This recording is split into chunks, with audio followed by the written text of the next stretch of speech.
Bonjour et bienvenue dans cette vidéo qui va vous expliquer ce qu'est la géodynamique externe. Bon, alors si vous vous attendez à un cours classique avec un professeur classique, le tableau blanc, le tablier, les lunettes, bon les lunettes je les ai, vous pouvez voir un cours sur une autre vidéo. Non, moi quand j'aurai besoin du tableau blanc, eh bien, je l'aurai. Alors la géodynamique externe, je vais vous l'expliquer en quelques mots à partir des mots qui la composent. Alors vous avez géo qui veut dire terre, dynamique qui veut dire évoluer, qui n'est pas figé, qui n'est pas statique, ça évolue. Et externe, ça a un rapport avec la surface de la Terre. Alors donc la géodynamique externe, la définition est simple, c'est la science qui étudie les phénomènes qui affectent la surface de la Terre. Alors là, vraiment c'est essentiel de retenir la définition. Vous avez un cours, vous êtes obligé d'apprendre cette définition, vous n'y pouvez rien, peut-être vous aurez une interrogation, donc vous devez l'apprendre. Alors je répète, la géodynamique externe, c'est la science qui étudie les phénomènes qui affectent la surface de la Terre. Et puisqu'ils affectent la surface de la Terre, eh bien les paysages se diversifient. Parce que vous croyez que les paysages que vous voyez aujourd'hui existaient il y a des centaines et des milliers d'années? Eh bien non.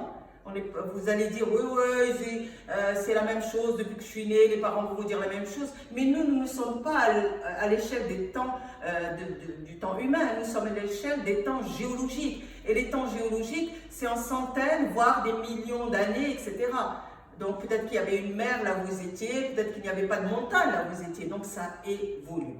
Alors pour entrer dans le vif du sujet, je vais vous montrer deux paysages. Alors vous devez bien les observer, vraiment bien les observer. Alors observez la compétence, c'est comme interpréter de l'anglais au français. Observez, vous voyez un paysage et vous devez le décrire avec précision en saisissant les éléments essentiels. D'accord? Allez-y, observez bien, je vous retrouve tout de suite.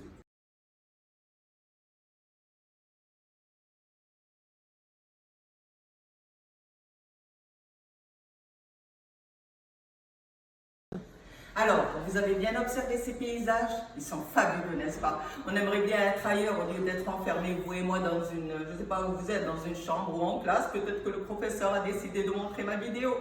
Bon, revenons au sujet. Alors, ce que vous avez vu, donc c'est un paysage qui se compose d'un relief. Alors, un relief, c'est une irrégularité de la surface de la Terre. Eh bien, le relief que vous avez vu, c'est une falaise au bord de la mer. Et les éléments significatifs sont, oui, la végétation qui repose sur le sol et le sous-sol. Alors, le sous-sol là, d'abord, vous connaissez ce que c'est que le sol et le sous-sol? Non. Alors, un petit rappel. Le sol repose sur le sous-sol. Le sous-sol, c'est la roche-mère, c'est la roche d'origine. Quand elle s'est fragmentée, quand elle s'est cassée, quand elle s'est vraiment dégradée, elle est devenue en petits morceaux et les feuilles mortes qui tombaient, les insectes qui mouraient, tout ça se sont décomposés, se sont mélangés aux fragments de roche et ils ont donné le sol. Et le sol ne se forme pas en une année. Pour avoir juste un tout petit centimètre de sol, on peut avoir une centaine d'années. C'est vraiment pas court. Bon, revenons au sujet. Alors donc, vous avez donc une falaise qui est un relief. Et vous avez la végétation qui recouvre le sol et le sous-sol. Et là, le sous-sol, il est visible. Quand le sous-sol est visible, on parle d'affleurement. Je répète, quand le sous-sol est visible, on parle d'un affleurement. Et là, on voit bien les roches du sous-sol. Un autre élément que vous avez vu aussi, eh bien, c'est la mer, l'eau. C'est donc de l'eau salée. Vous avez vu la mer. Donc, les trois éléments essentiels que vous avez vus sont les éléments abiotiques, qui n'ont pas de rapport avec la vie, c'est-à-dire donc vous avez la mer, vous avez le sol et vous avez le sous-sol. Et les éléments biotiques, c'est-à-dire qui ont un rapport avec la vie, c'est la végétation. Alors, voilà, bien sûr on ne voit pas les insectes, on ne voit pas les fourmis, je ne sais pas, on ne peut pas les voir dans cette vidéo, dans cette image, mais bon. Le deuxième paysage que vous avez vu, eh bien c'est un paysage, l'image, je regrette, elle n'était pas terrible, mais vu que c'est celle que j'ai choisie, parce que vous allez savoir pourquoi, elle est différente un peu du premier parce qu'il y a des aménagements humains, des constructions qui ont été réalisées par l'homme. Donc là, on retrouve non seulement des éléments naturels, la végétation, la mer, le sol, le sous-sol, etc. Mais vous avez des éléments qui sont artificiels, qui ont été aménagés par l'homme. Vous avez donc des routes, des habitations, un poteau électrique, etc. Et donc, vous avez donc les éléments, deux éléments qui sont un peu différents, éléments naturels et éléments artificiels. Mais ces paysages semblent différents. Mais en fait, on a des ressemblances. Parce que tous les deux, ils se composent des éléments que je vous ai déjà cités. La végétation, le sol, le sous-sol. Et ils sont composés d'un relief qui est une irrégularité du paysage.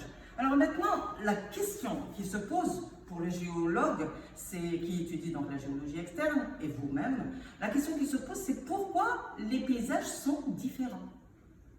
Pourquoi sont-ils différents? Pourquoi ces reliefs? Eh bien, la géodynamique externe a une réponse à cette question. Et là, je vous invite à proposer des hypothèses, des explications. Pourquoi le modelé, la forme du paysage est-elle différente? Vous allez essayer de réfléchir, vous allez essayer de poser vos hypothèses. Moi, je me rappelle, je vais vous raconter une anecdote.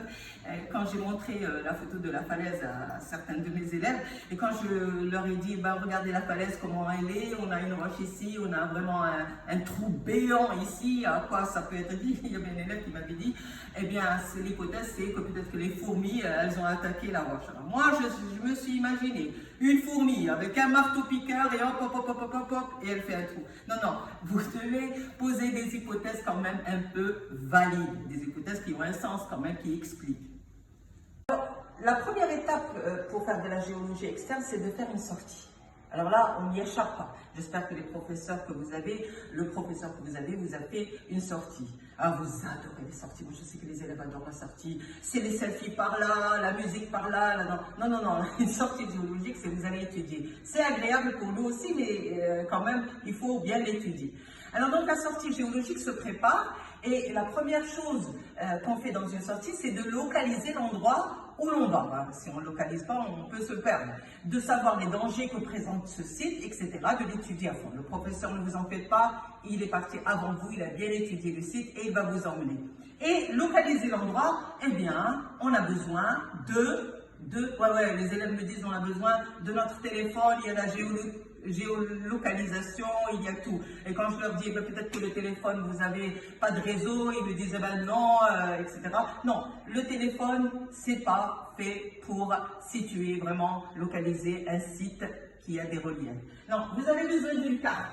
Et la carte que vous avez besoin, eh bien, vous avez besoin de cette carte-là. Alors, j'espère qu'elle va se libérer parce que sinon, excusez-moi si je vous fais perdre votre temps, mais bon. Alors, c'est pas la carte, c'est pas une carte géographique, c'est pas cette carte-là, non, parce qu'il y a plusieurs cartes. La définition de carte, je vous la donnerai. Vous avez besoin donc d'une carte topographique et vous avez besoin de la boussole. Voilà. Et dans le prochain chapitre qui va suivre, eh bien, je vais vous montrer comment on utilise une carte topographique et une boussole. Alors, je vous laisse à la prochaine vidéo. J'espère aussi que vous allez faire des commentaires, que si vous n'avez pas compris quelque chose, vous me le dites et vous abonner à cette chaîne. Alors, à bientôt. Je vous retrouve dans le prochain cours.